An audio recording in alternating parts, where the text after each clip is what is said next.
Europe 1 7h11, Maxime Switek. Le Zoom Éco, Nicolas Barré. Bonjour Nicolas. Bonjour Maxime. Directeur de la rédaction des Échos. Il faut sauver le TGV. La direction de la SNCF s'inquiète visiblement pour l'avenir du fleuron du rail français. Que se passe-t-il, Nicolas ? Alors, le TGV, c'est la vache à lait du rail français. C'est la principale source de profit de la SNCF, qui, comme vous savez, n'est pas un formidable modèle de rentabilité.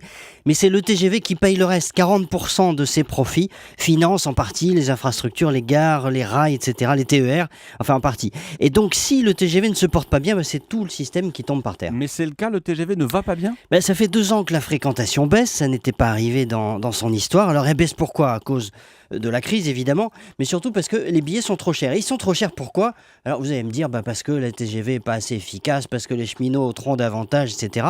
Bon, c'est un peu vrai, mais c'est surtout parce que les péages ont considérablement augmenté. C'est-à-dire qu'à chaque fois qu'un TGV roule sur le réseau, il paye un péage à Réseau Ferré de France, RFF, la société qui est propriétaire des rails.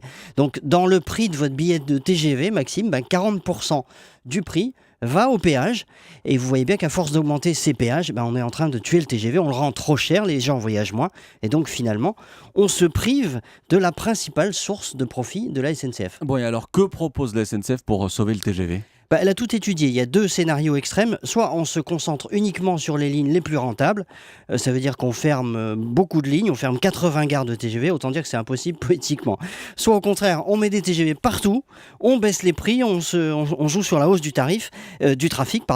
Mais ça devient très difficile à rentabiliser, évidemment. Alors, 3e scénario, c'est ce que propose la SNCF. On poursuit les efforts de rentabilité, on réduit les coûts, mais on sait très bien que ça ne suffira pas pour résoudre l'équation. Et donc, la vraie solution, ce serait que les autres trains, et notamment les TER, payent un peu plus pour l'utilisation du réseau pour éviter d'augmenter encore la facture supportée par le TGV. En clair, ça se traduirait par une hausse des prix des billets des TER qui, dans certains endroits, sont très bas, jusqu'à parfois 1 euro seulement, pour éviter d'augmenter encore le prix des billets du TGV. En tout cas, la chose qui est sûre, c'est que le modèle économique dans lequel le TGV finance tout le reste du système est complètement à bout de souffle, et si on ne change rien, on mettra en péril le TGV lui-même, ce qui serait quand même un comble. Et pour l'éviter, il faut donc augmenter les tarifs des autres trains, notamment les TER. C'est la proposition de la SNCF qui devrait faire réagir. Le Zoom Éco de Nicolas Barré, comme tous les matins sur Europe 1. Merci Nicolas, à demain. À demain.